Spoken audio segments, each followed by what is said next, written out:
रवि लिए जयभाई।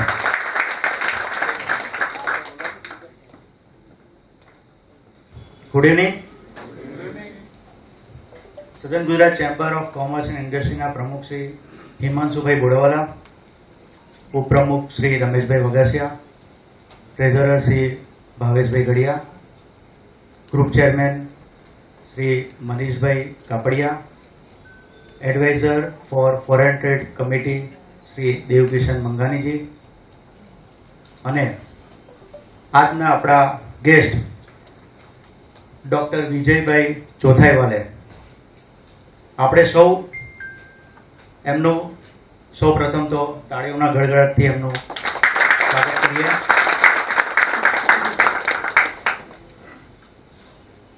વિજયભાઈ અને સૌ મિત્રો, આપ સૌ જાણો છો કે ભારત દેશ 1947માં આઝાદ થયો અને ત્યારથી ફોરેન ટ્રેડ પોલિસી ચાલતી આવી છે. પરંતુ મને જણાવતા આનંદ થાય છે કે સદન ગુજરાત ચેમ્બર ઓફ કોમર્સને 1940માં એનું સ્થાપન થયું અને આજે 82 વર્ષ થઈ ગયા છે. ચેમ્બર ઓફ કોમર્સ છેલ્લા 82 વર્ષથી ટ્રેડ અને ઇન્ડસ્ટ્રી માટે સતત કાર્યરત એવી એક સંસ્થા છે, જે ઘણા બધા એક્ઝિબિશન, ઘણા બધા સેમિનાર, કોન્ક્લેવ્સ અને ઘણી બધી પ્રવૃત્તિઓ 365 દિવસ છેલ્લા 82 વર્ષથી કરતી રહી છે. આજે આપણે ફોરેન ટ્રેડ માટેનો જે સેમિનાર રાખ્યો છે તેમાં આપ સૌનું સ્વાગત છે અને પ્રમુખ શ્રી હિમાંશુ બોડાવાલાને હું વિનંતી કરું છું કે આજના સ્વાગત પ્રવચન માટે આપ શ્રીને 2 શબ્દ કહે પ્લીઝ. Good afternoon everybody. आज के हमारे eminent speaker doctor Vijay Chauthaiwale, vice president Ramesh bhai Vagasiya, honorary secretary Bhavesh Tailor, honorary treasurer Bhavesh Gadiya, group chairman Manish भाई कापड़िया, मंगानी जी चेयरमैन फॉरेन ट्रेड, सभी महानुभावों, सज्जनों और सुन्नारियों. मित्रों, 1 साल पहले मोदी जी ने एक जूम वीडियो कॉन्फ्रेंस की थी, जिसमें 75 देश के जो हमारे देशों में कॉन्सुलेट जनरल्स हैं उनके साथ में एक वीडियो कॉन्फ्रेंस की थी और उन्होंने एक विजन दिया था कि आजादी के 75वें साल में 75 देश में हमें एक्सपोर्ट करना है. और उसी विजन को लेके आज 1 साल के अंदर हम देख रहे हैं कि पूरा भारत, पूरा हिंदुस्तान और मोदी साहब का जो उनका जो विजन चल रहा है वो कंटिन्यूसली एक्सपोर्ट के रिलेटेड चल रहा है. और मुझे बहुत बताते हुए खुशी हो रही है कि 8 साल के अंदर हमारा आदरणीय वडाप्रधान श्री मोदी जी ने 66 कंट्री में विजिट किया है. वो यही दिखाता है कि हमें अपना जो भी है अभी फॉरेन ट्रेड बढ़ाना है, हिंदुस्तान का फॉरेन ट्रेड बढ़ाना है. आज पूरे वर्ल्ड में एंटी चाइना वेव चल रहा है, तो वो हम बोल रहे हैं blessing in disguise to India. ये सबसे अच्छा, सबसे बड़ा अवसर है इंडिया के लिए कि हमें हमारे जो बिजनेस है उनको कैसे ग्रो करना है और हमें कैसे एक्सपोर्ट बढ़ाना है. हमारे कॉमर्स मिनिस्टर और टेक्सटाइल मिनिस्टर श्री पीयूष गोयल जी भी बार बार बता रहे हैं कि भाई टेक्सटाइल जो हमारा सूरत और साउथ गुजरात का हम बोल सकते हृदय है, हाथ है, हमें $100 बिलियन का हमें एक्सपोर्ट करना है और एक्सपोर्ट बढ़ाना है. रिसेंटली 2 दिन पहले गोयल साहब ने अनाउंस किया India US startup Setu SETU supporting entrepreneurs for transformation and upskilling. वो भी एक आयाम है आने वाले समय में कि कैसे यहां से अपना ट्रेड और इंडस्ट्री पूरी दुनिया में, तो पूरे देश में बढ़े और ज्यादातर यूएस में बढ़े. तो ऐसी कई सारी जो अपॉर्चुनिटीज है ट्रेड के लिए, फॉरेन ट्रेड के लिए, उसके रिलेटेड आज हमारे पास बहुत ही अच्छे वक्ता, बहुत ही एमिनेंट स्पीकर है डॉक्टर विजय चौथाईवाले, जो हमें बताएंगे कि हाल क्या परिस्थिति है और आने वाला समय क्या बोल रहा है. एक्सपोर्ट और इंपोर्ट કરી લેते हैं. तो once again I welcome sir to this August gathering and this seminar. और मैं आप सबका भी स्वागत करता हूँ हमारे foreign policy for new India के सेमिनार में. Thank you very much. પ્રમુખશ્રીને અને ડાયસ પર બેઠેલા બધા મહાનુભાવોને વિનંતી કે આજના આપણા સ્પીકર અને ગેસ્ટ ડૉક્ટર વિજયભાઈ ચોથાઈવાલાને મોમેન્ટોથી સ્વાગત કરે.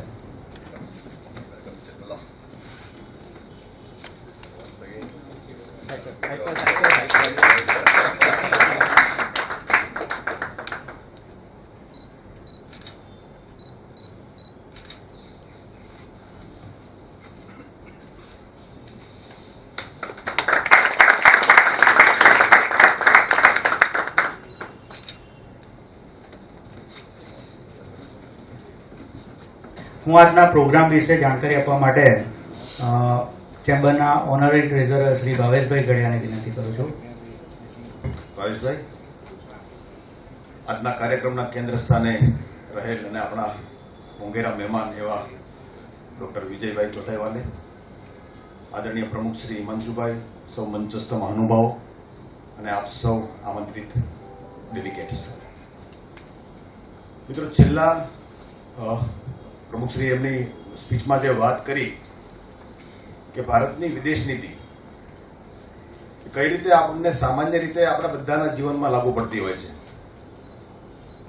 સુષ્મા સ્વરાજને આપણે આજે યાદ કરીએ તો જ્યારે એક્સટર્નલ અફેર મિનિસ્ટર હતા ત્યારે એમણે એવી જગ્યાએ આઈસીસ હોય, ગલ્ફ હોય, ત્યાંથી આપણા ઇન્ડિયનોને રેસ્ક્યુ કર્યા હતા. એનું કારણ આપણી એક્સટર્નલ અફેર પોલિસી હતી. પણ એ પોલિસીની અંદર વખતો વખત ઘણા બધા ફેરફાર થતા આવતા હોય છે. છેલ્લા 8 વર્ષમાં આ એક્સટર્નલ અફેર પોલિસી લગભગ જડમૂળથી ફેરફાર થઈ ગઈ છે. આ સામાન્ય બાબતો આપણા સુધી પહોંચવા માટે આપણે ન્યૂઝ મીડિયાથી એક સુપરફિશિયલ લેવલથી આપણે જાણતા હોઈએ છીએ. પરંતુ આજે એ વિષયના જે ડાયરેક્ટ સીધા સંકળાયેલા વ્યક્તિ છે, સીધા સંકળાયેલી હસ્તી છે, એ આપણી વચ્ચે આવી અને એ જે પોલિસીનો ફેરફાર છે એ પોલિસી આપણને આપણા રોજબરોજના જીવનમાં અથવા આપણા દેશના વિકાસમાં અથવા આપણા દેશના પાડોશીઓ સાથેના સંબંધોમાં કઈ રીતે લાગુ પડે છે એ આજે આપણને ખૂબ છણાવટથી આપણને માર્ગદર્શન આપવાના છે. આ સમગ્ર કાર્યક્રમમાં આપ સૌ જે પધાર્યા છો, જે એક અપેક્ષા સાથે, કેમ કે ફોરેન અફેર એ ખૂબ કોઈ પણ દેશની અંદર અગત્યમાં અગત્યનું પોર્ટફોલિયો હોય તો એ ફોરેન અફેર્સ છે. કેમ કે જ્યારે દેશના 10 વર્ષ 20 વર્ષ પછીનું વિઝન આ પોલિસીઓ ઉપર નક્કી થતું હોય છે. તો આપ સૌ આજે પધાર્યા છો, એના વિશે આ ફોરેન અફેર વિશે આપણે એકદમ બેઝિક નોલેજ જે આપણને મળે એ પણ આપણે કરશું અને એમના વિશે જે કંઈ પ્રશ્નો હોય એ પણ આજે આપણે એમની પાસેથી માર્ગદર્શન લઈશું. Thank you friends. Thank you treasurer Shri Bhavesh Gadhiya. મિત્રો, આપણે પ્રોગ્રામ વિશે તો જાણકારી મેળવી લીધી, પણ આજના આપણા સ્પીકરની જાણકારી માટે હું જેના થકી આ પ્રોગ્રામ આખો એરેન્જ થયો છે એવા અમારા ગ્રુપ ચેરમેન અને convener of this programme Shri Manishbhai કાપડિયાને વિનંતી કરું છું. Thank you.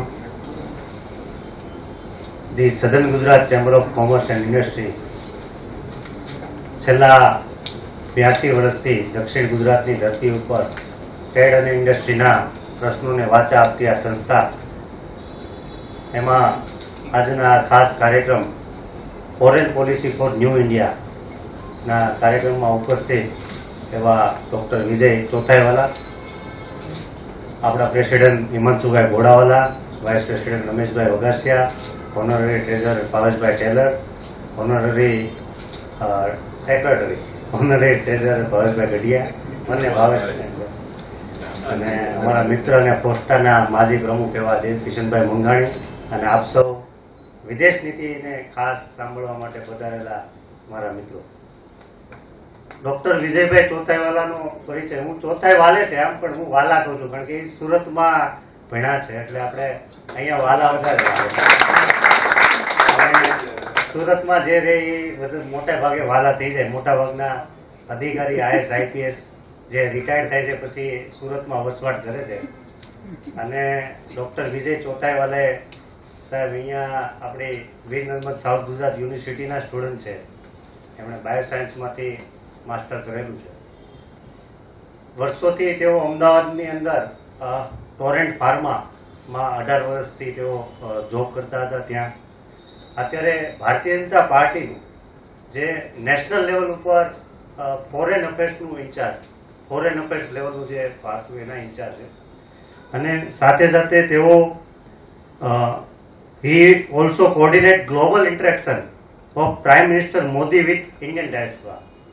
એટલે કે આખી દુનિયાની અંદર અત્યારે તમે જો આફ્ટર 2014 દેશની અંદર ભારતની જે છબી દુનિયામાં જે વધી છે, હાઉડી મોદી કાર્યક્રમ જુઓ તમે, ઓસ્ટ્રેલિયામાં સભા જુઓ, ઓમાનમાં જુઓ, યુએઈમાં જુઓ, તો ભારતની છાપ એક અલગ, આપણો પાસપોર્ટ કંઈક આપણે જઈએ તો એના માટેનું જે આખા કાર્યક્રમનું પ્લાનિંગ, આપણા દેશની છબી શું હોય બીજા દેશની સામે, એ રાખવામાં સૌથી મોટામાં મોટો ફાળો હોય તો doctor Vijaybhai Chauthaiwala. Before joining politics, Dr. Vijay worked in senior management role in pharmaceutical research and development for 18 years. His last role being a vice president discovery research in Torrent Pharmaceutical. Dr. Vijay is a PhD microbiology from University of Pune. Worked for 4 years as a postdoctoral fellow in USA. He is attended Executive Management Program at Indian Institute of Management, Bangalore, and Leadership Development Program at London Business School. He has published several scientific research papers. He is also co-inventor of several global patents. He is born in Nagpur. રાષ્ટ્રીય સ્વયં સંઘથી બાળપણથી એવો જોડાયેલા છે. He is also co-editor of 2 books, Hindutva in Present Context, The Modi Doctrine, New Paradigm in India's Foreign Policy. He is a regular columnist in several national media publications where he writes on contemporary socio-political topics. He is also on the board and executive committee of eminent institutes like IIM Raipur, CSIR, CDRI, Lucknow and Atal Innovation Mission. મિત્રો છેલ્લા 4 વર્ષ પહેલા મેં MA political સાયન્સનો અભ્યાસ કર્યો. વિજય sir, હું ત્યારે ભણતો ત્યારે મારી પાસે એક વિષય એવો વિદેશ નીતિનો, તો 1984 પછી એક પણ પુસ્તક આપણા અહીંયા લખાણું નહોતું. તો અમે જે વિદેશ નીતિ જોઈ તો આફ્ટર 2014 જોઈ, તો જે 84 પહેલાના પુસ્તકો હતા એમાં એક જ નીતિ આવતી હતી કે નહેરુજીએ આ કર્યું, નહેરુજી એ સમયમાં કઈ છે જ્યારે દેશ આઝાદ થયો. પણ 2014 થી 22 સુધી ભારત દેશ આજે ક્યાંથી ક્યાં પહોંચ્યો અને ક્યાં સુધી જવાનો છે એના માટેની જે આખી વાત આપણી સાથે કરવાના છે એવા ડોક્ટર વિજયભાઈ ચોથાઈવાલે હું તો ધન્ય અનુભવું છું કે મને એમની સાથે કામ કરવાનો પણ મોકો મળે છે.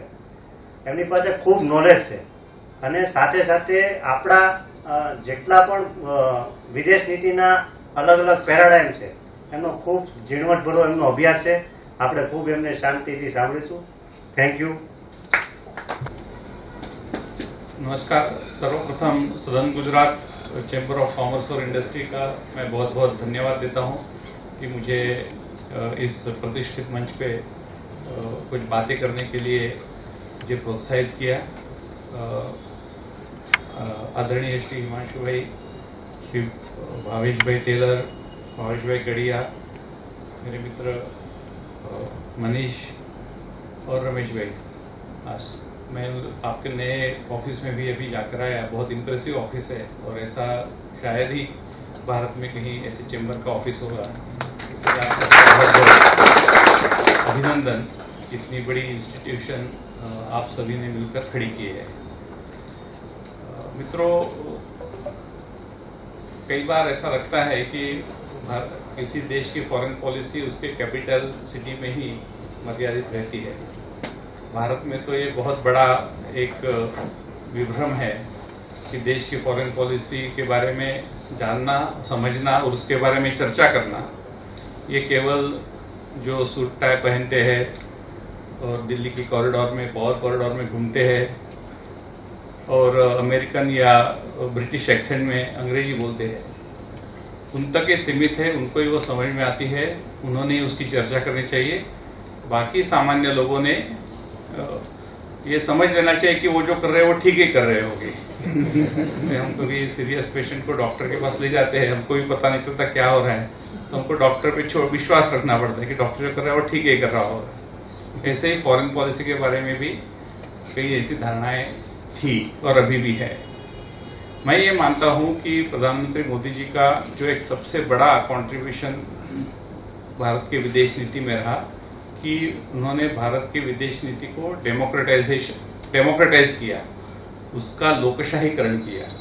इसका कहना मेरे लिए ऐसा आवश्यक है क्योंकि अभी भारत की फॉरेन पॉलिसी के बारे में भारत ने क्या करना चाहिए, इसकी चर्चा गली गली में होती है। अपने गुजराती आपके मैगजीन्स में होती होगी, न्यूज़पेपर्स में होती होगी, पान के गल्ले पे होती है, इंडस्ट्री बॉडीज में होती है। मुझे लगता है ये एक बहुत अच्छी बात है क्योंकि हमें ऐसा लगता है कि विदेश नीति का हमसे कुछ लेना देना नहीं है। अभी आप सब लोग ट्रेडिंग में होगे, मैन्युफैक्चरिंग में होगे, तो आपको लगता होगा कि उसका इम्पैक्ट सिर्फ इसके लिए, ट्रेडिंग के लिए, मैन्युफैक्चरिंग में थोड़ा बहुत होगा, नहीं तो उससे ज्यादा हमको विदेश नीति के बारे में जानने की जरूरत नहीं है।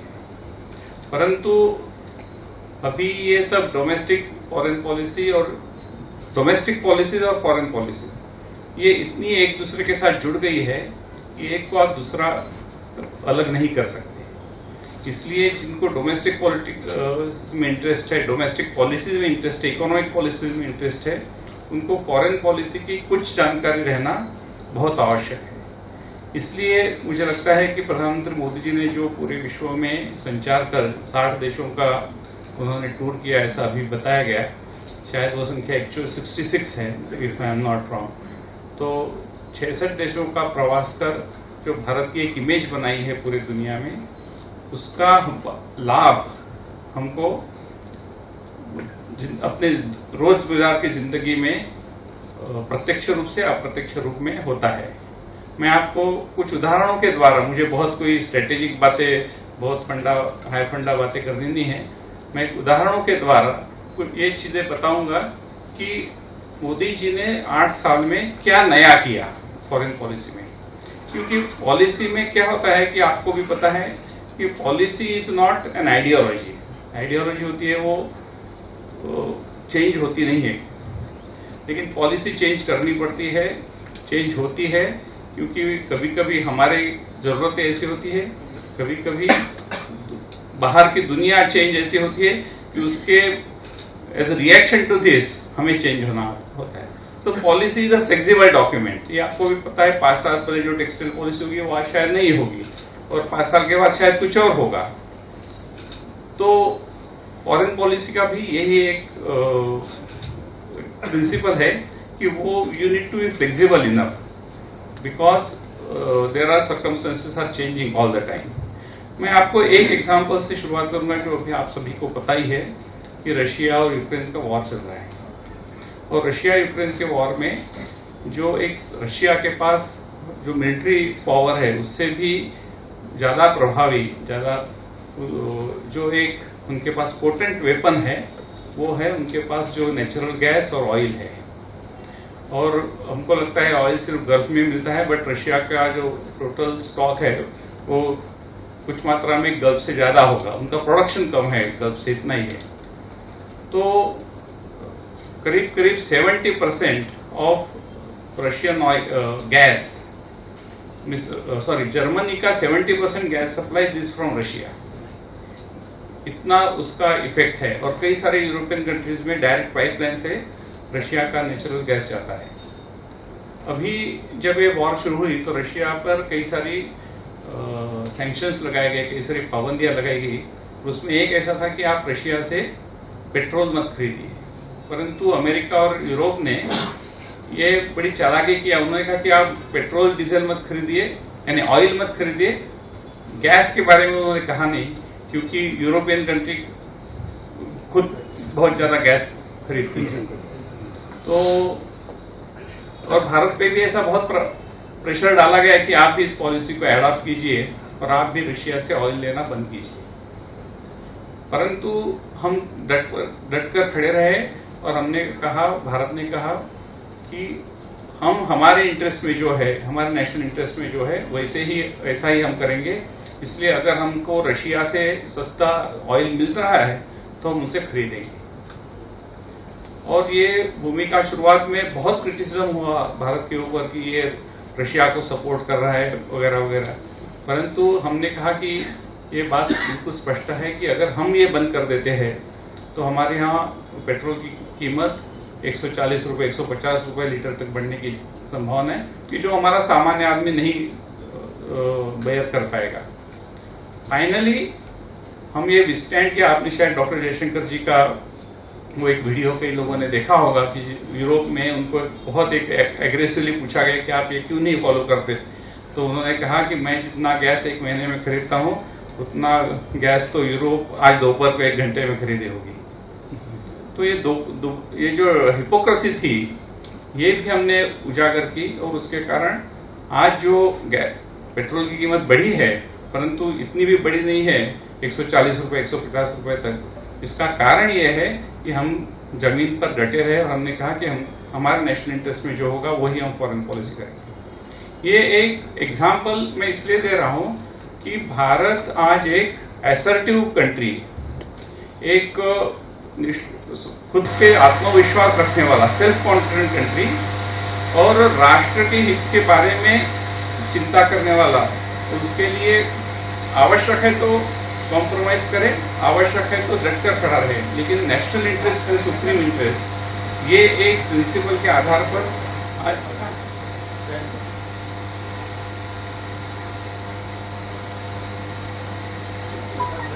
फॉरेन पॉलिसी अपनी खड़ी है। और अभी सभी राष्ट्र ये यूक्रेन के बारे में भी अपनी पॉलिसी को मानते हैं। तो ये एक एग्जाम्पल है, परंतु इससे हमको ये भी दिखने के लिए मिलता है कि अगर हम कई सारे देशों से इतना अच्छा मित्रता का व्यवहार, मित्रता स्थापित नहीं करते तो हम ये प्रेशर विस्टैंड नहीं कर सकते। आज अमेरिका कहती है, लेकिन अमेरिका को भी पता है कि अल्टीमेटली आज स्पेशली उनको ये पता है कि चाइना ये बिगर थ्रेट है, तो चाइना के सामने कोई खड़ा रह सकता है तो भारत है। इसलिए अमेरिका को भी आज भारत की जरूरत है, इसलिए वो प्रेशराइज कर रहा है हमको कुछ मात्रा में, लेकिन जरूरत से ज्यादा प्रेशराइज करना उनको भी पता है कि वो उनके लिए भी नुकसानदायक हो सकता है। तो ये एक डेलिकेट बैलेंस पे भारत की फॉरेन पॉलिसी चल रही है। और ऐसे में कई सारे उदाहरण दे सकता हूं। जैसे आपको शायद पता नहीं होगा कि 2014 के पहले हमारे देश के फॉरेन पॉलिसी में एक बहुत बड़ी वैक्यूम आ गई थी, स्पेशली मनमोहन सिंह जी के दूसरे टर्म में। ये मैं इसलिए नहीं कह रहा हूं कि मैं भाजपा से हूं, परंतु मैं कुछ डेटा आपको बताऊंगा। दो देशों की मैत्री कितनी अच्छी है इसका एक मापदंड ये है कि उस देश के प्रधानमंत्री या राष्ट्रपति भारत में कितने बार आते हैं, कितने साल के बाद आते हैं, और भारत के प्रधानमंत्री या राष्ट्रपति उस देश में कितनी बार रहते हैं। और वो रेसिप्रोकल रहता है, एक बार वो आ गए तो दूसरी बार वो जनरली आते नहीं है जब तक हमारे प्रधानमंत्री वहां जाते हैं। एक्सेप्शन सिर्फ अमेरिका का है, क्योंकि अमेरिका के राष्ट्रपति कई सारी जगह जाते नहीं है। तो इतनी बड़ी गैप कई सारे देशों के साथ अपनी ये ऐसे जिसको द्विपक्षीय वार्तालाप कहते हैं उसमें हो गई थी कि आप उस पर विश्वास नहीं कर पाएंगे। मैं आपको एग्जांपल देता हूं कि भारत के प्रधानमंत्री नेपाल, अपना उत्तरी पड़ोसी, कि जहां हम विदाउट पासपोर्ट विदाउट वीजा जा सकते हैं। सीमा में, भारत नेपाल के सीमा में ऐसे कई सारे घर हैं कि जिनकी बेडरूम नेपाल में है और ड्राइंग रूम भारत में है। और ये सच्चाई है, उसमें ये नहीं है, कोई अतिशयोक्ति नहीं है। ऐसे नेपाल में भारत के प्रधानमंत्री 17 साल में 2014, ये अगर बेसलाइन हम माने तो 2014 तक 17 साल पहले तक कोई भी भारत का प्रधानमंत्री वहां गया नहीं था। श्रीलंका में 28 साल तक कोई गया नहीं था। यूएई में 34 साल तक कोई गया नहीं था। कनाडा में 42 साल तक कोई गया नहीं था। एक बार डॉक्टर मनमोहन सिंह गए थे, वो मल्टीलैटरल मीटिंग के लिए गए थे, लेकिन बायोलैटरल मीटिंग 42 साल में हुई नहीं थी। ऑस्ट्रेलिया में 28 साल तक कोई गया नहीं था। तो ये एक बहुत बड़ी गैप द्विपक्षीय संबंधों में जब मोदी जी प्रधानमंत्री आए तब खड़ी थी। प्रधानमंत्री मोदी जी ने सबसे पहले काम क्या किया कि एक ब्रिज को ये ज्वाइन किया, यानी ये जो गैप थी वो फिल की, और ये सभी देशों में प्रायोरिटी वाइज जाने का उनका संकल्प था। और उन्होंने शायद पहले साल में 1.5 साल में खत्म कर दिया। दूसरी बात, दो प्रमुख देश ऐसे हैं, इजराइल और मंगोलिया, कि जहां भारत के प्रधानमंत्री कभी गए नहीं थे स्वतंत्रता के बाद।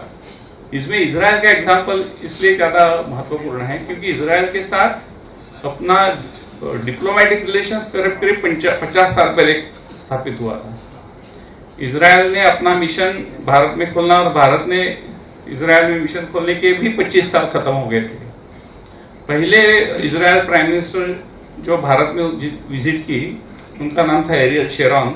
वो 2000 साल में वाजपेयी जी जब प्रधानमंत्री थे तब भारत आए थे। उसके पश्चात जो रेसिप्रोकल विजिट भारत से होनी थी वो मनमोहन सिंह गवर्नमेंट ने नहीं की, क्योंकि उनको लगता था कि अगर वो ये इजराइल के साथ अच्छे दोस्त संबंध स्थापित करेंगे तो उनका डोमेस्टिक जो उनकी वोट बैंक है उसमें उसका एडवर्स इफेक्ट होगा। और उनको ये भी डर था कि जो गल्फ कंट्रीज है, सऊदी अरेबिया, यूएई, वो कंट्रीज का रिएक्शन भी शायद ठीक नहीं होगा। तो ये दोनों कारणों के साथ मनमोहन सिंह जी गए नहीं। प्रधानमंत्री मोदी जी पहले भारत के प्रधानमंत्री थी जिन्होंने इजराइल की विजिट की 2017 में।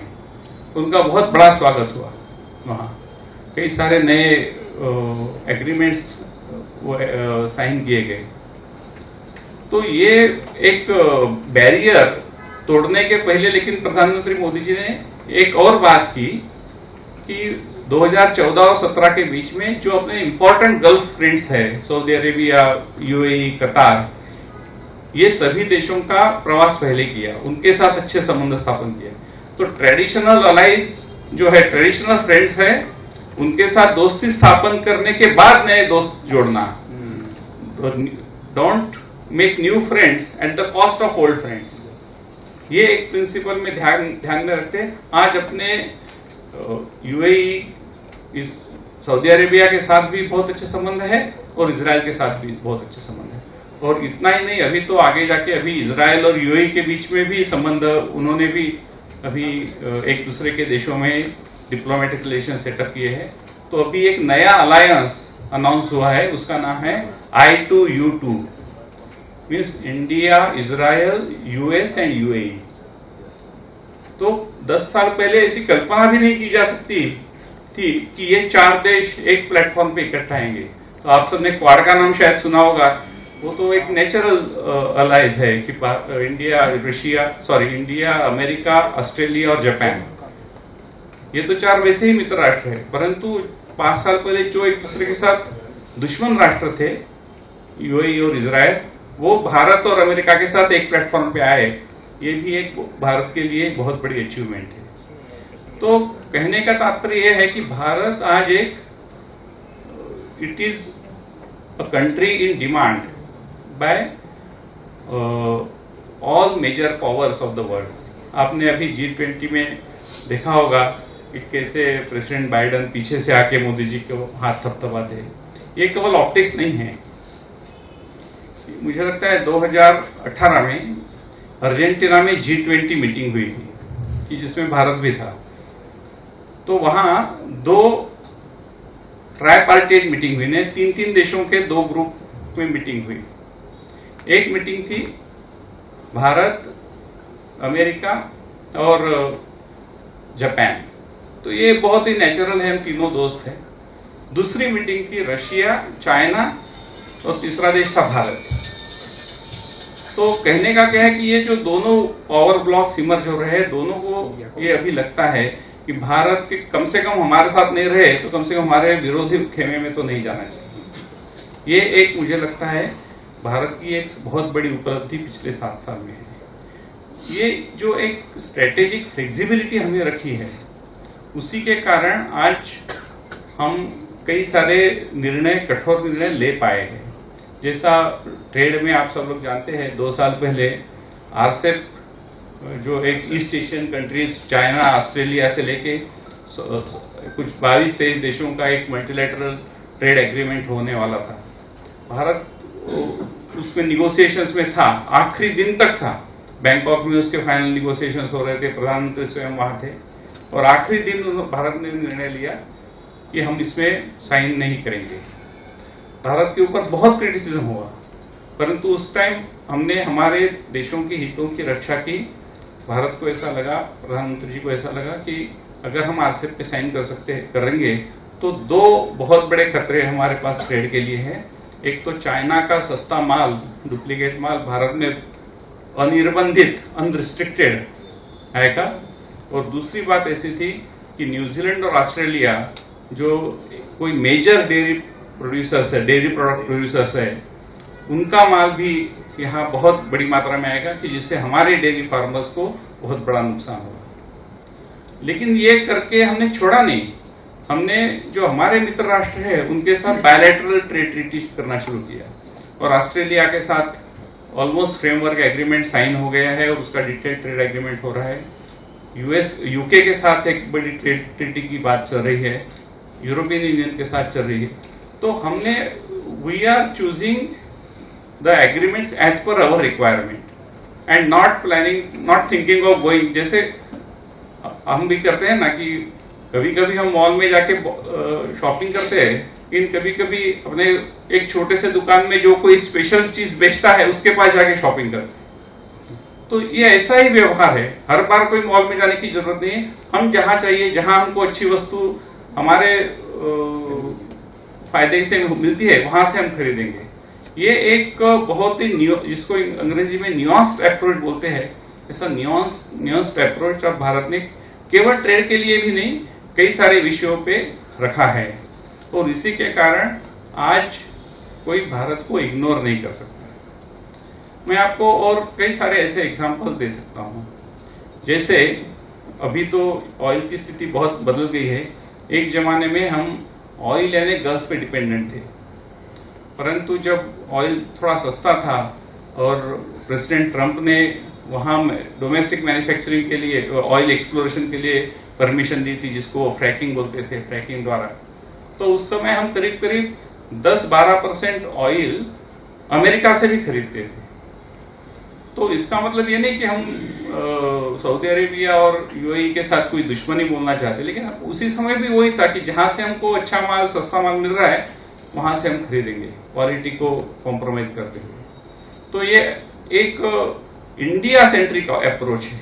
India foreign policy nowadays is India centric. उसमें कोई आइडियोलॉजी नहीं है कि भाई कैपिटलिज्म का विरोध करना इसलिए कम्युनिस्ट देशों के साथ जाना, या कम्युनिस्टों का विरोध करना इसलिए कैपिटलिस्ट कंट्रोल के साथ जाना। ऐसा कोई आइडियलिज्म न रखते हुए बहुत ही प्रैग्मेटिक अप्रोच रखते हुए भारत की फॉरेन पॉलिसी आज उभर रही है। दूसरी बात ऐसी है कि ये प्रैग्मेटिज्म है, परंतु हम सब जो एक श्रद्धावान लोग हैं उनको पूरी एक हमारे मन में एक सहृदयता है, कंपैशन है, एम्पैथी है लोगों के लिए, इसलिए हम वसुधैव कुटुंबकम की बात करते हैं। इसलिए जहां जहां संकट की घड़ी आई उस समय हमने ना केवल भारतीयों को बचाया है, परंतु कई सारे देशों के अन्य नागरिकों को भी बचाया है। आपको शायद पता नहीं होगा, अभी यूक्रेन में जो 22,000 भारतीय विद्यार्थियों को लाया गया, तो उसके साथ करीब करीब 700-800 अपने मित्र आजू बाजू के देशों के स्टूडेंट्स को भी लाया गया है। नेपाल के स्टूडेंट्स को लाया गया, श्रीलंका के स्टूडेंट्स को लाया गया, फिलीपींस के स्टूडेंट्स को लाया गया। तो ये भी हमारा एक मानवीय दायित्व जो है वो भी हम निभा रहे हैं। जब यमेन और सऊदी अरेबिया, ये 2 देशों के बीच में बहुत लड़ाई चल रही थी, अभी भी चल रही है, लेकिन उसकी इंटेंसिटी थोड़ी कम हो गई है, तो वो लड़ाई के समय करीब करीब 3,500 भारतीय नागरिक वहां फंसे हुए थे, और उनको कैसे निकालना, यमन में फंसे हुए थे, कैसे निकालना ये बड़ी बहुत समस्या थी। तो प्रधानमंत्री मोदी जी ने सऊदी अरेबिया के क्राउन प्रिंस को फोन करके रिक्वेस्ट की कि हमारे लोग फंसे हुए हैं, हमको उनको रेस्क्यू करना है, तो आप हमको 2 घंटे का विंडो दीजिए हर रोज कि उस 2 घंटे में आप यमन पे बमबारी नहीं करेंगे, और उस 2 घंटे में हमारा विमान वहां यमन में जाएगा और लोगों को रेस्क्यू करके आएगा, और एक ही सॉर्टी हो सकता है एक दिन में। अभी भारत से यमन विमान 2 घंटे में जाके वापस आना संभव नहीं था, इसलिए नॉर्थ अमेरिका में एक छोटा सा द्वीप राज्य है डिजबोटी, वहां हमने बेस बनाया भारत ने। अपने उस समय के जो विदेश राज्य मंत्री थे general VK Singh, ex retired army general, वो स्वयं वहां स्टेशन हुए। सऊदी अरेबिया ने भारत की मैत्री का आदर रखते हुए ये एक्सेप्ट किया कि हम दोपहर को 2 घंटा आपको बताकर बॉम्बिंग बंद करेंगे, और रोज वो 2 घंटे में ये डिजबोटी से प्लेन जाता था और रेस्क्यू करके वो डिजबोटी वापस आ जाता था। फिर वहां से जैसे जैसे फ्लाइट होगी वैसे वैसे वो आते थे। अभी जब ये बाकी के देशों को पता चला कि ऐसा भी कुछ हो सकता है, तो कई सारे प्रगतिशील देशों ने, यूरोप के जैसे जर्मनी जैसे देशों ने कहा भारत को कि भाई ये आपका बहुत अच्छा मैकेनिज्म है, ये तो हम भी नहीं कर सकते, तो आप ऐसा कीजिए कि हमारे नागरिक भी आप ही छुड़वा के लाइए। तो करीब करीब 16-17 देशों के नागरिक भारत ने ये यमन से निकाले। ये क्यों हुआ संभव? क्योंकि भारत ने और प्रधानमंत्री मोदी जी ने एक अपना पर्सनल रैपो सऊदी अरेबिया के रूलर के साथ किया। इवन यूक्रेन में एक वो कारकिव करके जो जगह है कि जहां बहुत बमबारी होती थी और करीब करीब वहां 2-2.5 हजार भारतीय स्टूडेंट्स फंसे हुए थे, तो उन्होंने पुतिन को फोन किया और कहा कि 24 घंटे की हमको ये दीजिए, एक कंसेशन दीजिए कि ये 24 घंटे खारकिव पे आप बमबारी नहीं करेंगे।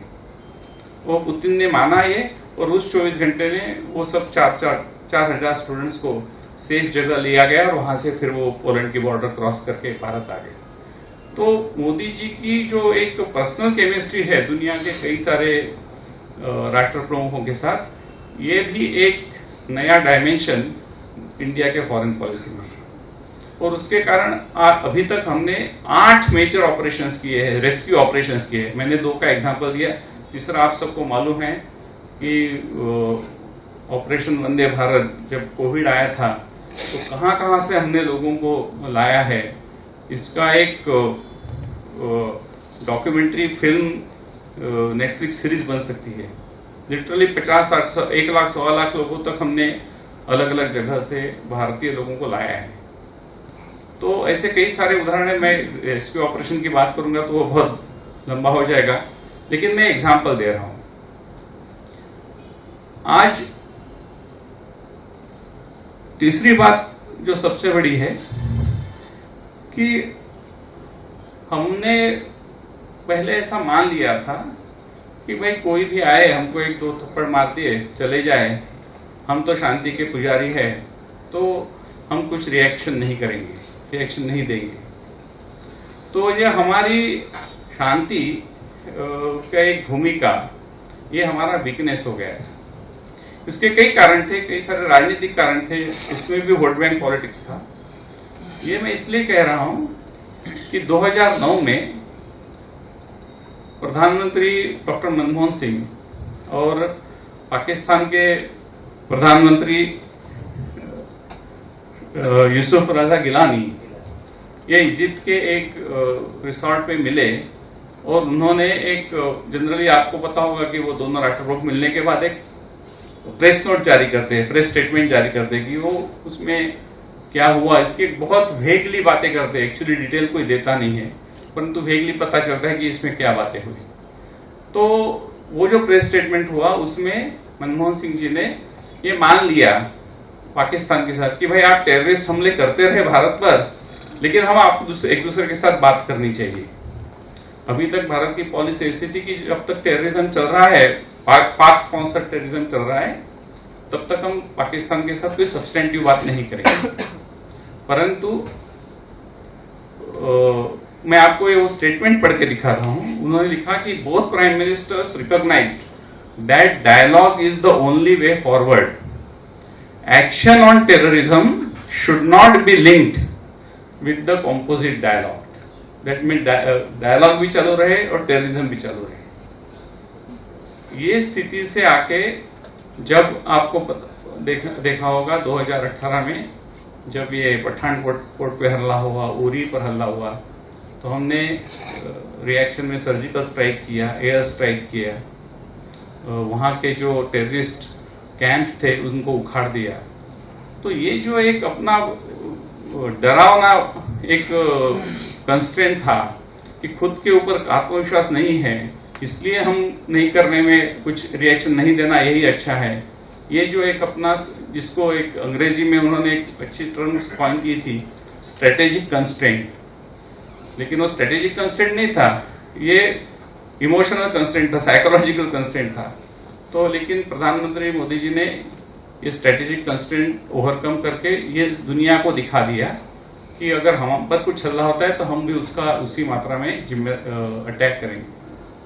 और जनरली ऐसे थोड़ा सा भी होता है तो पूरे दुनिया भर से, उस समय आप अगर देखेंगे 2014 के पहले कोई टेररिस्ट अटैक इंडिया में होता है तो सब दुनिया से ऐसे पत्र आते कि भारत शांति प्रिय देश है, उसने ज्यादा रिएक्शन नहीं करनी चाहिए, यानी भारत को समझा कि भाई आप चुपचाप रहो, और भारत हो भी जाता था चुपचाप। ये सर्जिकल स्ट्राइक से एयर स्ट्राइक होने के बाद except one country that is China, एक भी देश ने भारत का विरोध नहीं किया।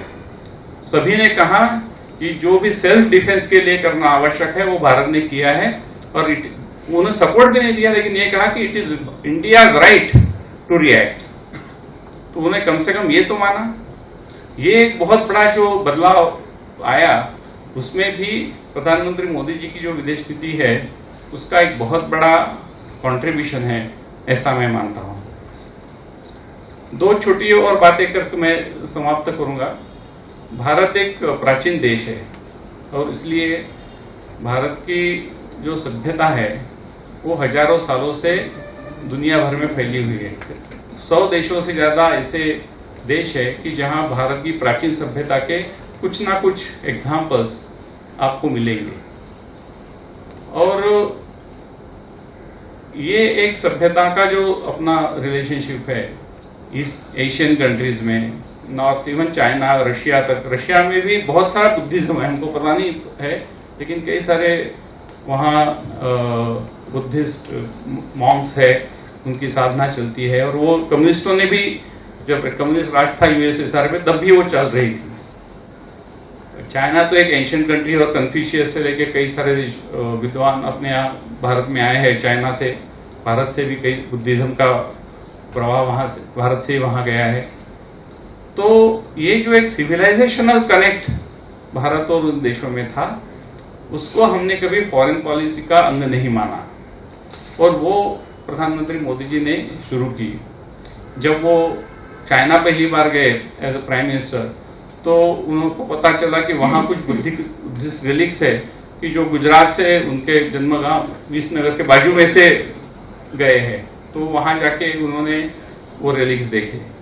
जब वो ढाका गए तो वहां एक 800 साल पुराना ढाका में मंदिर है देवी का, डाकेश्वरी मंदिर। एक्चुअली उसके नाम से उसका वो सिटी का नाम ढाका बना है। तो डाकेश्वरी मंदिर 800, वहां जाकर वहां प्रार्थना की। मॉरिशस में वहां गंगा सागर करके एक तालाब है, वहां जाके जलाभिषेक किया। ओमान में 150 साल पुराना शिव मंदिर है, वहां जाके पूजा की। कनाडा में तो उन्होंने मंदिर और गुरुद्वारा दोनों जगह जाकर पूजा की। तो हमारा जो एक सिविलाइजेशनल कनेक्ट है उसके प्रति आस्था रखते हुए ये भी एक दो देशों के संबंधों में एक अंग हो सकता है, ये भी एक उन्होंने बताया। तीसरी और आखिरी बात है कि इंडियन डायस्पोरा, आप सबको तो पता है कि आप सूरत में तो हार्डली आप में से कोई भी ऐसा नहीं होगा कि जिसका कोई रिलेटिव अब्रॉड नहीं है। गुजरात तो बड़ा फेमस है पूरे दुनिया में जाने के लिए, गुजराती समाज। परंतु हमने अभी तक उसको एक एसेट करके माना नहीं। एट द मोस्ट उनको 1-2 अवार्ड दे देना, अगर कोई प्रोग्राम होता है तो क्लोज सर्कल अपने ही फ्रेंड्स एंड फैमिलीज को बुलाना, ऐसे भारत की कई सारे विदेश राजदूत भी करते थे, परंतु प्रधानमंत्री मोदी जी ने डायस्पोरा को अपना एक एसेट माना, डायस्पोरा को अपना एक informal ambassador in that country ये माना, क्योंकि आप सबको पता है कि विदेशस्थ भारतीय बहुत ज्यादा सक्सेसफुल है, not only education wise but the financially बड़े बड़े ऑफिसर्स सीईओज अभी इंडियन ओरिजिन के लोग हैं।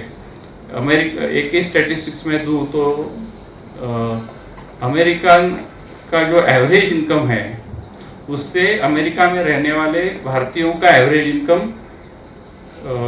करीब करीब दुगना है। 90,000 95,000 इंडियन अमेरिकन का एवरेज इनकम है और अमेरिकन नेशनल एवरेज अराउंड $45,000 है। तो इतनी सारी प्रगति की है, तो हम उसका एक लिवरेज क्यों ना करें। ऐसा सोचकर प्रधानमंत्री मोदी जी ने एक डायस्पोरा एंगेजमेंट का एक बहुत बड़ा अभियान शुरू किया। करीब करीब 35-40 ऐसे कार्यक्रम हो चुके हैं। मेरे रोल की वजह से I am fortunate that I have attended almost 30 of such programmes. और हर जगह मैंने देखा कि जिस उत्साह और उमंग के साथ भारतीय नागरिक, वहां के भारतीय मूल निवासी उनका स्वागत करते हैं, एकदम भावभीना दृश्य हो जाता है। तो हमारे लिए तो एक भावनात्मक दृष्टि से उसका आनंद होना ये तो स्वाभाविक है, लेकिन foreign policy point of view उसका क्या महत्व है। तो ये मुझे शुरुआत में समझ नहीं आ रहा था, परंतु देखिए कनाडा यूएस में मिस्टर ट्रंप आए थे, कनाडा में उनके प्राइम मिनिस्टर आए थे प्रधानमंत्री मोदी जी के साथ उस स्टेज पे। इजराइल में मिस्टर नेतन्याहू प्राइम मिनिस्टर, वो मोदी जी के साथ डायस्पोरा प्रोग्राम में आए थे। केनिया में आए थे। ऐसे 7-8 और एग्जाम्पल है। यूके में आए थे।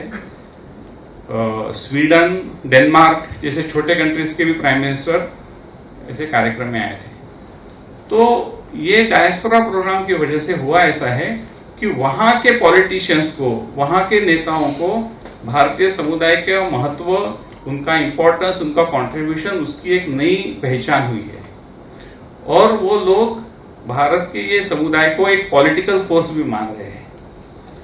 तो आपको पता है कि यहाँ गुजरात में अहमदाबाद से लेके वापी, नवसारी से मुंबई, ठाणा तक बहुत बड़ी मात्रा में जूस रहते थे। और वो कई सारे जूस, इजराइल की एक ओपन आर्म पॉलिसी है कि कोई भी अगर व्यक्ति प्रूव करता है कि मैं जू एंसेस्ट्री है मेरी, तो वो इजराइल में जाके सिटीजनशिप ले सकता है। इसलिए कई सारे जूस अभी चले गए। Hardly 3-4,000 Jews are now in this region in India. Most of them they have migrated to Israel. तो हम जब वहां गए तो हमने जब वहां बताया इजराइल के ऑफिसर्स को कि करीब करीब 60,000 इंडियन जूस वहां हैं, तो ये उनके लिए भी आश्चर्य था। तो नेतन्याहू प्रधानमंत्री थे, वो तो पॉलिटिकली बड़े स्मार्ट है, उनके पता चला कि 60,000 है तो ये तो मेरी कॉन्स्टिट्यूंसी है, इसमें से कई सारे मेरे वोटर्स भी हो गए, और उसमें से अगर 10-12 हजार लोग मेरे सामने आ रहे हैं तो मैं क्यों नहीं जाऊं। इसलिए उन्होंने 24 घंटा पहले निर्णय लिया कि मैं भी इस कार्यक्रम में आऊंगा। तो एक पॉलिटिकल फोर्स करके भारत, इंडियन डायस्पोरा वहां उस देशों में उभर कर आ रहा है।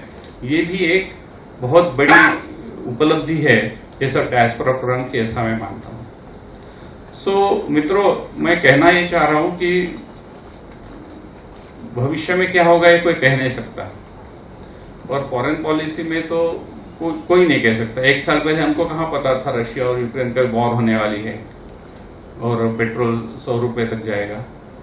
तो ऐसे चैलेंजेस आ रहे हैं और आते रहेंगे, परंतु भारत का जो एक स्ट्रेटेजिक लचीलापन है, स्ट्रेटेजिक फ्लेक्सिबिलिटी है, और जिसको एजिलिटी बोलते हैं अंग्रेजी में, कि परिस्थिति के अनुसार अपने फॉरेन पॉलिसी में थोड़ा फाइन ट्यून करके आगे बढ़ना और राष्ट्रीय हितों को, नेशनल इंटरेस्ट को सुप्रीम रखना, ये जो 2 प्रिंसिपल्स है।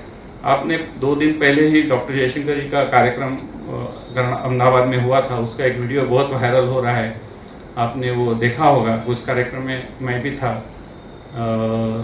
उन्होंने कहा कि पहले क्या होता था कि domestic politics, domestic interest, political interest use to dominate national interest, और अभी नेशनल इंटरेस्ट डोमिनेट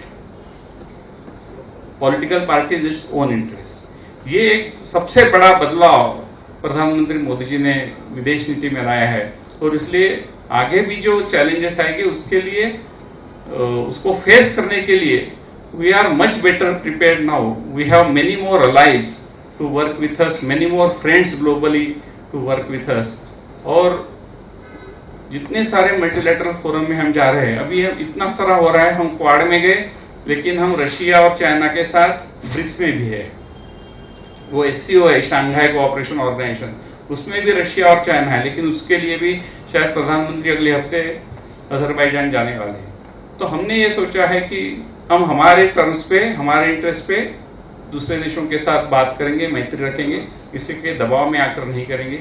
एक जो बहुत बड़ा बदलाव भारत की विदेश नीति में आया है, यही चला रहेगा, तो आगे की चैलेंजेस भी फेस करने की अपनी क्षमता, अपनी कैपेबिलिटीज, अपनी मैन्यूवरेबिलिटी बढ़ेगी, ऐसा मेरा विश्वास है। धन्यवाद।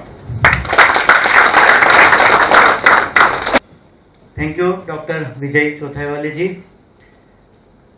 हमारे लिए बहुत ही खुशी की बात है कि हमारे माननीय वड़ा प्रधान श्री नरेंद्र भाई मोदी जी के साथ बहुत ही नज़दीकी से साथ जुड़े हुए ये फॉरेन पॉलिसी और फॉरेन ट्रेड के लिए काम कर रहे हैं, और हमें इतनी सारी जानकारी उन्होंने दी कि भारत जो है जो भी पॉलिसी लाता है वो इंडिया सेंट्रिक पॉलिसी लाता है।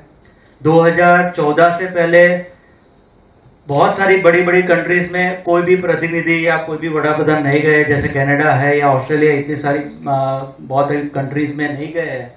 तो 2014 के बाद सिर्फ 8 साल में मोदी जी ने 66 फॉरेन विजिट्स की, जिसकी वजह से एक मैत्री भरा वातावरण हुआ, और जिसकी वजह से भारत देश का आज पूरे विश्व में एक बहुत ही शक्तिशाली देश में गणना होने लगी है। और उन्होंने ये भी बताया कि जो सर्जिकल स्ट्राइक कैसे की गई, उन्होंने ये भी बताया कि जैसे 8 मेजर रेस्क्यू ऑपरेशंस हुए अफगानिस्तान, यमन, और ड्यूरिंग कोविड-19 टाइम पे भी जो अपने बहुत सारे इंडियंस थे जो अलग अलग कंट्रीज में फंसे हुए थे, तो उनको कैसे लाया गया। So once again thank you very much, और हम एक बार उनसे वापस एक बार तालियों से उनका अभिनंदन करते हैं। Thank you very much sir. Now it's time for question answer. तो अगर किसी को कोई भी क्वेश्चन हो तो please raise your hand. Yes Amrish ji, 1 minute mic लाओ। हाँ તમે સ્ટાર્ટ કરો, વાંધો નહીં, તમે ફર્સ્ટ ભાઈ માઇક લાવો તો। हाँ आप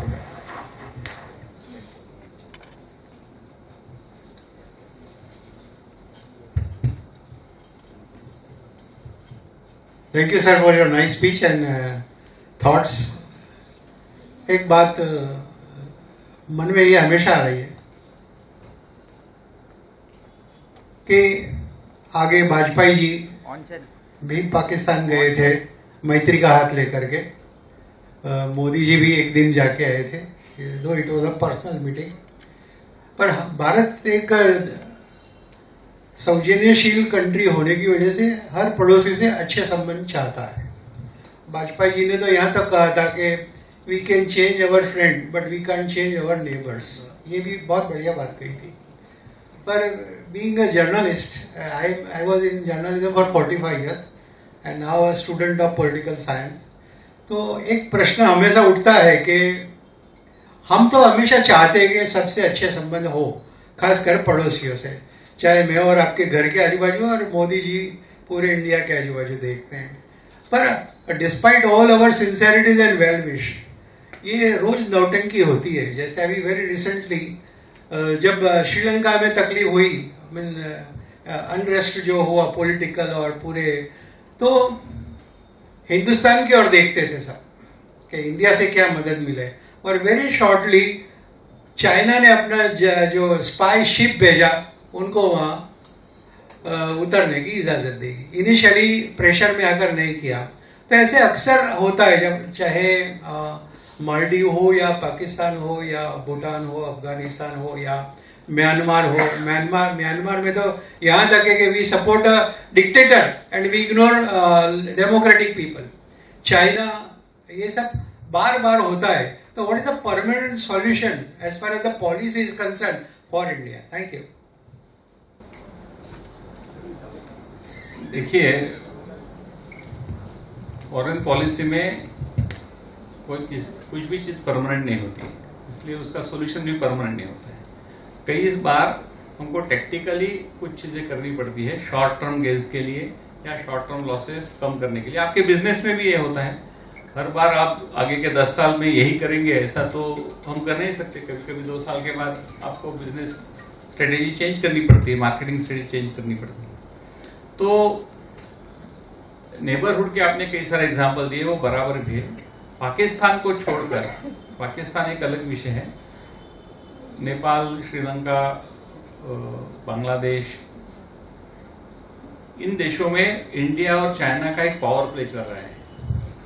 जैसे 2 बड़े बिजनेसमैन का चलता है एक ही एरिया में, अगर वो जाए तो डोमिनेंस के लिए, और वो पावर प्ले में जो कस्टमर होता है, ये इस मामले में छोटा देश, वो ये चाहता नहीं कि किसी एक देश के साथ हम रहे, क्योंकि दूसरा बड़ा भाई दुखी ना हो, इसकी भी उसको चिंता रहती है। इसलिए थोड़ी चीजें इनके साथ करना, उसके और दोनों के साथ मलाई खाना, ये उनका एक नेचुरल टेंडेंसी होता है, और उनके दृष्टि से वो गलत भी नहीं है। आप देखिए, तो ये गेम एक चल रहा है। हमारी स्ट्रेटेजी अलग है, उनकी स्ट्रेटेजी अलग है। चाइना की एक मनी मसल पावर है, बहुत बड़ी मसल पावर है। हमने बांग्लादेश को $1 बिलियन की क्रेडिट लाइन दी, कोविड के पहले की बात है। बांग्लादेश को चाइना ने 10 बिलियन की दी। तो क्या हम अगर एंगेज नहीं होंगे तो हमको क्या ये करना है कि नहीं, वैसे भी चाइना ज्यादा करने वाला है तो हम करेंगे नहीं कुछ, ऐसा तो हो नहीं सकता ना। तो engaging the world is our compulsion. We don't have choice of not engaging. अभी मैं आपको फिर से एग्जांपल देता हूं। परसों जो रविवार को अहमदाबाद में जो डॉक्टर जयशंकर जी का भाषण हुआ, वो फेसबुक लाइव पे उपलब्ध है। आप अगर भारतीय विचार मंच इस नाम से उसको सर्च करेंगे तो उन्होंने बहुत स्पष्ट रूप से कहा है कि अभी भारत ये स्टेज पे आ गया है कि not engaging with the world affairs is not a choice for us. और ये एंगेजमेंट करते करते हमको कभी 2 स्टेप पीछे आना पड़ेगा, कभी हम किसी से दूसरे 2 स्टेप आगे भी जाएंगे। अभी मैं नेपाल बहुत अच्छी तरह से जानता हूँ। नेपाल के सभी मेजर पॉलिटिशियन से मेरा व्यक्तिगत संबंध है, कम्युनिस्टों के साथ भी। तो आज हम जो नेपाल में 5 साल पहले इतनी खराब स्थिति थी, 4 साल पहले की, दोनों कम्युनिस्ट आके रूल में थे। अभी उसमें जो बहुत कड़वा कम्युनिस्ट है, माओवाइस्ट, वो नेपाली कांग्रेस के साथ सरकार में है। हमने, आपको शायद पता नहीं होगा, आप जन कि माओवाइस्ट के लीडर जो है वहां प्रचंडा, उनको भारतीय जनता पार्टी ने भारत में बुलाया, आपको पता। और पूरी दुनिया चकित हो गई कि माओवाइस्टों के साथ कैसे भोजन कर रहे हैं। लेकिन वो यहाँ आके बहुत अच्छे बोले, वो बोले कि भारत ही हमारा अच्छा मित्र है। अभी इसका मतलब ये नहीं कि वो चाइना से अपने संबंध तोड़ देगी, लेकिन ये बैलेंसिंग एक्ट करते हैं। अभी श्रीलंका की आपने बात की, श्रीलंका में IMF का कर्जा होने के अप्रूव होने के बाद, फाइनेंशियल असिस्टेंस होने के बाद, चाइना ने फाइनेंशियल एड बंद कर दी, क्योंकि उनको और पता है कि IMF will put some restrictions on them about taking financial assistance from other countries. अभी वो एक शिप आया, उसके इंटरनल पॉलिटिक्स है, परंतु फाइनेंशियली अभी ये क्राइसिस के बाद श्रीलंका ने ऐसा एक भी स्टेट नहीं दिया कि जो भारत की हितों को ठेस पहुंचाए, एक्सेप्ट द शिप। तो ये एक बैलेंसिंग एक्ट है। It is never what you से जीरो सम गेम, जिसको अंग्रेजी में बोलते हैं, ऐसा है, होता है। तो ये चलता रहेगा। हर बार हमको 100% सक्सेस मिलेगा ऐसा भी नहीं है, लेकिन हम उससे दूर नहीं हो सकते, हमको रिस्क भी लेनी पड़ेगी। Thank you very much, sir. Yes. Thank you, Vijay sir. Myself, Sushil Nangalia, life member of South Gujarat Chamber of Commerce from last 30 years. Sir, आपने नेपाल की बात की, वो बहुत सही बात की, मैं उससे सहमत हूँ एकदम, क्योंकि नेपाल जो है वो पूरा माओवादियों के चंगुल में फंस चुका है शुरू से। अब मैं आपको, आप फॉरेन पॉलिसी और फॉरेन अफेयर्स एक्सपर्ट हैं और मोदी जी के करीब हैं, उस कमेटी में भी हैं, तो मैं एक बात आपकी जानकारी में डालना चाहता हूं जो किसी की जानकारी में शायद नहीं है आज तक। नेपाल जो है वहाँ की पॉपुलेशन बिल्कुल भी नहीं है ज़्यादा, और वहाँ पर कोई पोर्ट भी नहीं है। उनका जितना भी इंपोर्ट होता है वो कैलकाटा डॉक पे होता है, और शायद आपको पता नहीं होगा कि जितना माल आता है चाइना से नेपाल अपना कैलकाटा पोर्ट के ऊपर, वो बाकायदा रोड ट्रांसपोर्ट से नेपाल में एंट्री करता है, लेकिन यहाँ से जब माल निकलता है तो वो नेपाल में एंट्री नहीं करके बिहार और यूपी की जो बॉर्डर्स हैं वहाँ पर सारा माल सप्लाई हो जाता है। ये बात किसी को भी नहीं मालूम है। तो सर, इससे नुकसान किसको हो रहा है? अपने बिहार, यूपी और जो वेस्ट बंगाल और इस साइड का जो पूरा बेल्ट है वो सारा चाइना के माल से भरा हुआ है, और वो इंपोर्ट कौन कर रहा है? काठमांडू और कैलकाटा में बैठे हुए लोग, और वो सारा वहां पर डंप हो रहा है। तो उसके लिए अपनी इंडिया सरकार में कुछ पॉलिसी लाइए। बॉर्डर पे जो इतनी मिली जुली हो रही है, इंडिया अपना बिहार और यूपी का बॉर्डर, देखिए, आपकी बात कुछ मात्रा में सच है, उसमें कई सारा सुधार भी आया है, विजिलेंस भी बहुत बड़ा है पिछले 5 साल में। ये जीरो कभी हो नहीं सकता है, क्योंकि बॉर्डर इतनी पोरस है। और जो मैंने पहले भी कहा कि ड्राइंग रूम नेपाल में और बेडरूम भारत में है, ऐसे कई सारे विलेजेस आफ्टर विलेजेस है कि जिनके साथ रोज सुबह भारत से इधर लोग आते हैं, जॉब करते हैं, वो वापिस शाम को अपने घर जाते हैं। वो तो हर एक बॉर्डर पे ऐसा ही है। तो इसलिए ये कभी भी खत्म नहीं होगा। हमारा मकसद इतना ही है कि वो कम से कम हो, मिनिमाइज हो। इसलिए ये बहुत बड़ा चैलेंज है, सबको ये पता है, ऐसा नहीं है कि ये कोई उसमें सरप्राइज है। और सब कुछ माल वहां बिहार में जाता है ऐसा भी नहीं है, बहुत बड़ी मात्रा में वो काठमांडू नेपाल में जाता है। कुछ 10-12% वो यहाँ छोड़ देते हैं कि जो ब्लैक में जाता है। ये 100% भारत में रहता है ऐसा भी नहीं है, कभी हो ही नहीं सकता ऐसा। मैं आपको डेटा भी दिखा सकता हूँ कि कितना ये जाता है। परंतु म्यांमार के साथ भी ऐसा ही है, मोर और बांग्लादेश के साथ है। बांग्लादेश में कैटल स्मगलिंग ये बहुत बड़ा इशू है कि भारत से इतनी बड़ी मात्रा में बीफ के लिए गाय और भैंस जाती है वहां स्मगल होके, क्योंकि आप ये इतना कॉम्प्लिकेटेड बॉर्डर है कि वो कभी हम पूरी तरह से सील करना ही असंभव है। तो ये एक बड़े चैलेंजेस है। इसका मतलब ये पूरा it is a gone situation ऐसे भी नहीं है, कुछ मात्रा में उसमें बहुत कमी भी आई है, लेकिन ये कंटिन्यूअस प्रोसेस है कंट्रोल करने की। Thank you very much sir. Anybody else? नमस्ते सर। हम सब जानते हैं जैसे कि आगे वाला जो हमारा भविष्य है वो सारा डेटाबेस पर आधारित है। साइबर वॉर शायद ये हमारी अभी जो वॉर चल रही है उससे ज़्यादा काफ़ी बड़ा है। मेरा नाम पृथ्वीराज सिंह वाघेला और मैं सूरत साइबर डिपार्टमेंट में as an assistant sub inspector posted हूँ। सर, हमारे पास अभी चाइना की जो आपने बात करी उसके हिसाब से सस्ते वाले फ़ोन्स चाइना के इंडिया में आजकल खरीदे जा रहे हैं। तो उन सभी में उनका खुद का एक सर्च का प्लेटफॉर्म है, जैसे गूगल है उसी तरह। तो वहाँ पे जाके सभी जो सस्ते वाले फ़ोन्स हैं वहाँ पे डेटा एंट्री के लिए हमें अपना जीमेल आईडी और नंबर, ये दोनों चीज़ें देनी है। तो ये जितने भी फ़ोन्स हमारे इंडिया में हैं, तो हमारे पास से जितने भी डेटाज हैं वो सारे चाइना के पास जा रहे हैं। उसी की वजह से फेक लोन एप्लीकेशंस आजकल ज़्यादा बढ़ गए हैं, और जिसकी वजह से हमारी इकोनॉमी को शायद ज़्यादा से ज़्यादा 27 से 28 हज़ार करोड़ रुपए का अभी तक नुकसान हो चुका है। उनके बिहाफ में हमने कभी 2 CA को भी पकड़ा हुआ था जो चाइना वालों ने अपॉइंट कर रखा था दिल्ली में। तो ये डेटा की जो पॉलिसी है उसको लेकर हमारी कौन सी ऐसी फॉरेन पॉलिसी है जिससे ये कम से कम प्रयास हो सके और हमारा पैसा जो इंडिया से बाहर जा रहा है उसको हम बचा सकें। थैंक मैं ये मानता हूँ कि ये सस्ते फोन में आप रजिस्टर करें तो आपका मोबाइल नंबर या ईमेल जाएगा, ये वन टाइम प्रोसेस है। उससे ज़्यादा डेंजरस है ये जो ऐप की बात आप कर रहे हैं, वो ज़्यादा डेंजर है क्योंकि वो कई बार अपने बैंक अकाउंट से कनेक्टेड होती है। आप अगर जीपे कर रहे हैं तो उसके साथ कनेक्टेड होती है। तो कई सारा आप क्या खरीद रहे हैं ये डेटा भी उसके से जाता है। तो ये डेटा जाना ज़्यादा खतरनाक है क्योंकि ये कंटिन्यूसली जा रहा है।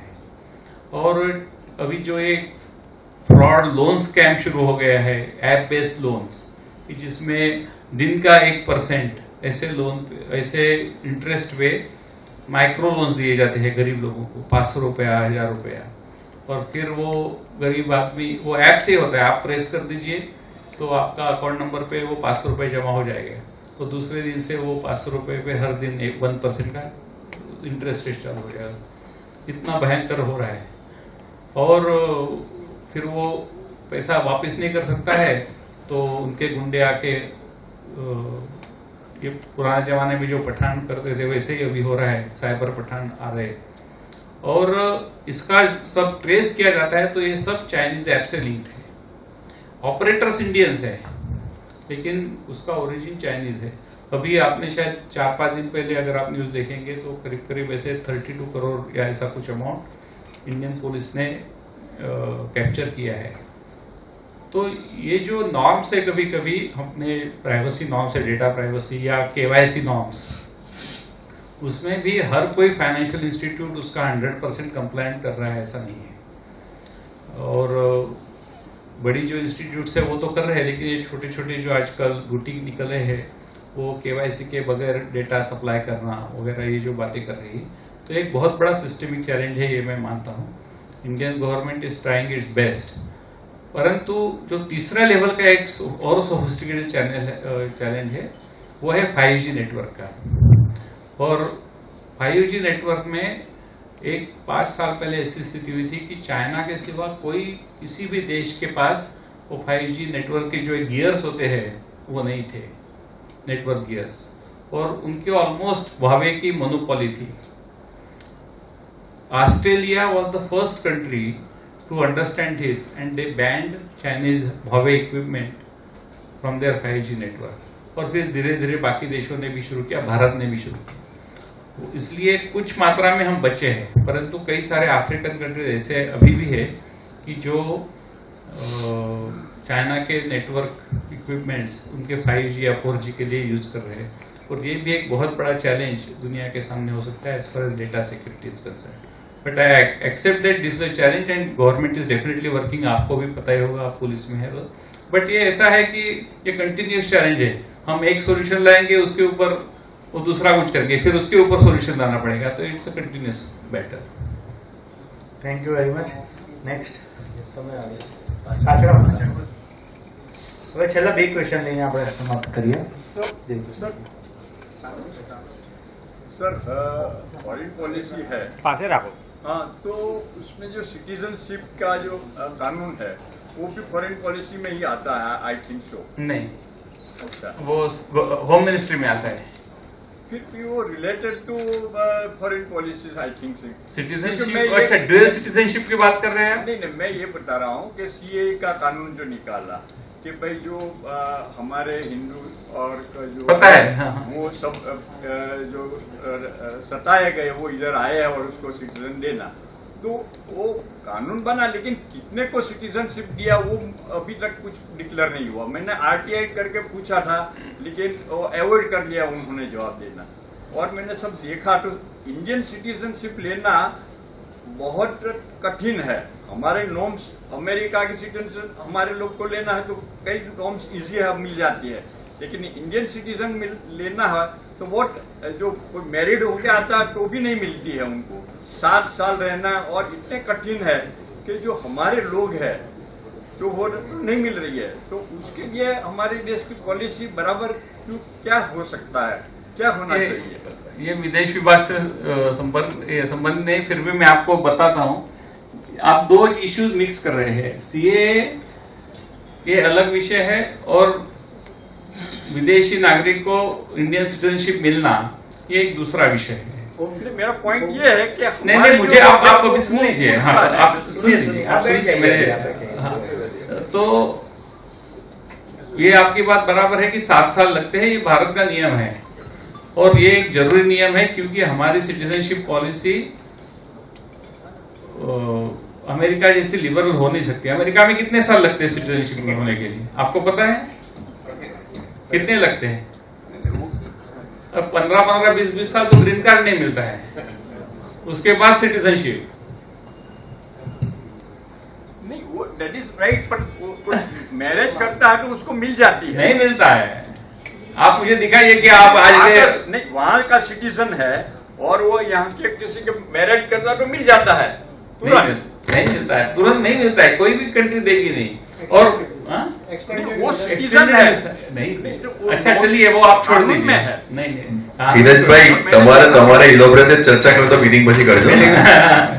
लेकिन सीएए के बारे में ऐसा है कि CAA was a very limited one time citizenship का कानून है, इसलिए उसका नंबर छोटा ही रहेगा। वो हम बाद में कभी उसकी चर्चा करेंगे, आप किसी और से बात कर लीजिए। एक मैडम ने देव किशन जी ने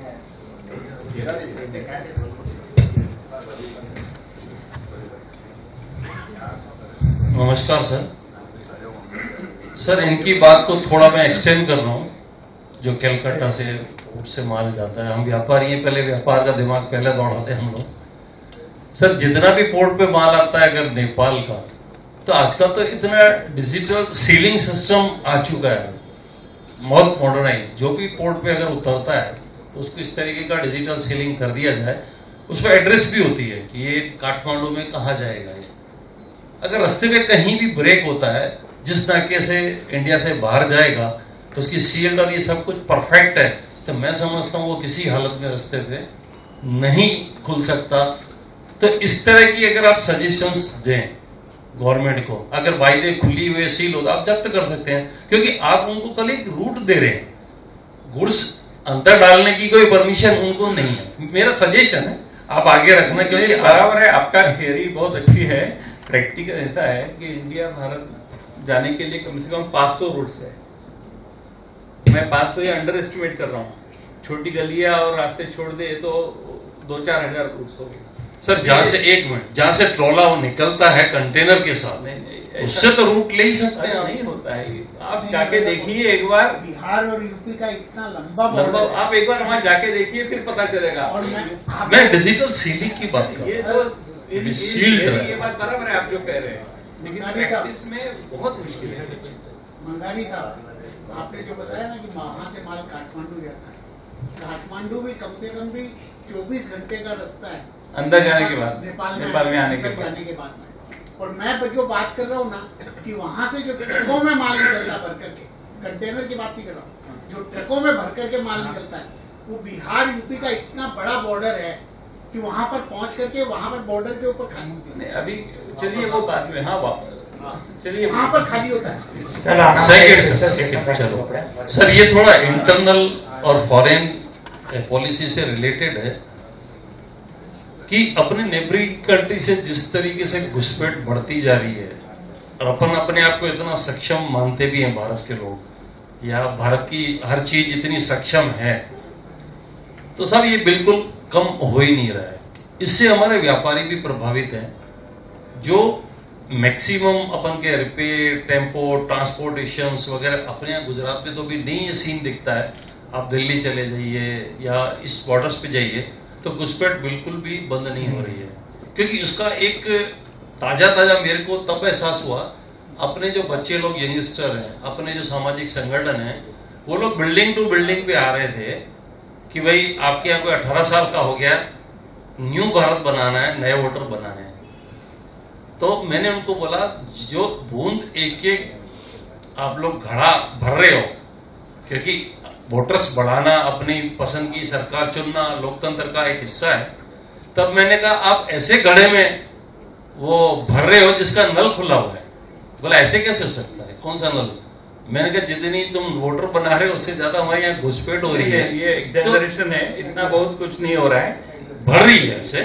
तो उसका भी कोई ऐसा एक अच्छा नहीं, मेरे को उसका इसीलिए आया कि चलिए, सर ठीक है। सर एक मिनट, आप सजेशन देना, मैं आपको सॉल्यूशन दे रहा हूँ।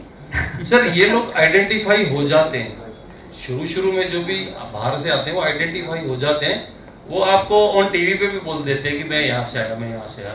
तो उनको आधार कार्ड ना मिले तो उनकी रिकॉर्डिंग या उसकी हैंड प्रिंट्स या उसकी रेटिना, अगर पुलिस आधार कार्ड जो अपना सिस्टम है वहां एक बार लोड कर दे, तो ऑरेंज में भाई कल इनको कभी भी दिया जाए तो एक पूरी तपास करके दी जाए, तो हो सकता है कि इजीली आधार कार्ड उनको न मिले और अपनी नागरिकता उनको न मिल सके।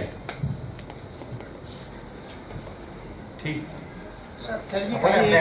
चलो एक I request everybody कि please ask the question related to business only. Parliament हो जाएगी। जी हाँ। સર મારું નામ મહેન્દ્ર ઝડપિયા છે અને મારો સીધો સવાલ જે ટાઇટલ છે ને એની સાથે જોડાયેલો છે કે ઇન્ડિયન ફોરેન પોલિસી, તો જ્યારે કોઈ પણ દેશના પ્રધાનમંત્રી કોઈ વિદેશમાં કોઈ પણ વાર્તાલાપને એના માટે જાય છે તો એ સમય દરમિયાન અમે કોઈ પણ ન્યૂઝપેપરમાં વાંચીએ છીએ કે 2+2 મીટિંગ થઈ, બાયલેટરલ ડિસ્કશન થયું, તો આ શું છે એનામાં થોડુંક મને બ્રીફિંગ આપો। અને કોઈ પણ પ્રધાનમંત્રી જ્યારે બહાર જાય છે તો એની સાથે કયા કયા વ્યક્તિ સાથે જોડાયેલા હોય છે, તો મારે ખાલી આ બેઝિક માહિતી છે જાણવી છે, જે અમે વાંચીએ છીએ તો એમાં સાથે શું ડિટેલમાં હોય છે। उसमें ऐसा है कि फॉरेन पॉलिसी में कहते हैं कि जो दिखाया गया है वो कुछ नहीं है और जो छुपाया गया है वो सबसे इम्पोर्टेंट है, और ये फॉरेन पॉलिसी का एक नियम है। इसलिए बहुत ज्यादा इंफॉर्मेशन बाहर आती नहीं है, स्पेशली दो राष्ट्र के प्रमुख, जैसे अभी कल ही अपने बांग्लादेश की शेख हसीना आई, बाहर जो आता है वो मोटी मोटी बातें आती है, क्योंकि कई सारे ऐसे ट्रेड सीक्रेट्स होते हैं, नेशनल सिक्योरिटी रिलेटेड इश्यूज होते हैं कि जो हम सार्वजनिक रूप में उसके साथ बात नहीं कर सकते, और वही अच्छा है। कुछ कुछ बातें नहीं जानना यही अच्छा है दुनिया को, क्योंकि वही देश के हित में होता है। Thank you very much. Last question. Yes, thank you sir. Myself Sohel Samani. Sir, जैसे भारत की जो सीमा है पाकिस्तान से लेके चाइना और बांग्लादेश तक, अंतर्राष्ट्रीय सीमा, और उस पर हम देख रहे हैं कि बॉर्डर सिक्योरिटी और डिफेंस बजट भारत का बहुत ज़्यादा और मेजर पार्ट होता है हमारे पूरे बजट में। और जब डिफेंस पे इतना खर्चा होगा तो देश में क्या खर्चा, डेवलपमेंट पे क्या खर्चा होगा। मेरा सवाल यह है कि डिफेंस बजट को बैलेंस करने के लिए भारत की फॉरेन पॉलिसी क्या है, नंबर 1। क्या भारत भी जो विदेश की डिफेंस इंडस्ट्री है उनके सामने किसी हद तक कोई अपना शिकार बना हुआ है, जो एक पॉलिटिक्स चलती है फॉरेन में कि वर्ल्ड में, कि डिफेंस इंडस्ट्री ही नहीं चाहती है कि समझौता हो, शांति हो, वार्तालाप हो। तो ऐसी बात जो हम सुनते हैं उस पर थोड़ा सा आपका सजेशन। ये हमेशा ये बात आती है कि ये डिफेंस पे इतना खर्चा कर रहे हैं, वो तो अगर डेवलपमेंट में करे तो अच्छा रहेगा, लेकिन देश बचेगा तो डेवलपमेंट होगी ना। बचेगा तो कहाँ की डेवलपमेंट और कहाँ के ब्रिजेस और कहाँ के एयरपोर्ट्स। तो इसलिए ये एक हम आइडियल वर्ल्ड में जीतेंगे कि भाई कोई किसी का दुश्मन नहीं होगा, सब लोग भाईचारे से रहेंगे। ये हमने भी प्रार्थना रोज करते हैं अपने घर में। ऐसा कोई आदर्श स्थिति निर्माण हो जाती है तो देश का डिफेंस फोर्स की बहुत कम जरूरत होगी। फिर वो रास्ते पे जो चोर होते हैं उनको पकड़ने के लिए पुलिस चाहिए, बाकी कोई रहेगा नहीं। लेकिन जिंदगी बहुत ये है, और जब जब हमने उसमें वीकनेस दिखाए हैं तब तक हमको बहुत बड़ी मार पड़ी है। 1962 की चाइना वॉर देखिए, टेररिज्म, एंटी टेररिज्म वॉर देखो। क्यों पिछले 7 साल में भगवान की दया से क्यों मेजर टेररिस्ट अटैक नहीं हुए आउटसाइड कश्मीर। देखिए ऐसा है कि देश की संरक्षण नीति, जब कोई अटैक होता है और उसके ऊपर युद्ध में हम विजय करते हैं तभी पता नहीं चलती कितने अटैक रोके गए हैं, इस पे भी ये है। और कितने अटैक रोके गए उसका तो कोई अकाउंट देता ही नहीं है, क्योंकि किसी को पता ही नहीं है। तो ये इसलिए देश की डिफेंस में जो आवश्यक है वो खर्चा करना, ये एक आवश्यकता, ये अपना एग्जिस्टेंशियल इश्यू है। उसमें तो हमारा एग्जिस्टेंस ही खत्म हो जाएगा, फिर एक कंपल्शन है। कलाम साहब का वर्ड था, शक्ति ही शक्ति को पहचानती है, इसलिए शक्ति बिल्कुल शक्तिशाली। સો નાઉ થેન્ક યુ વેરી મચ.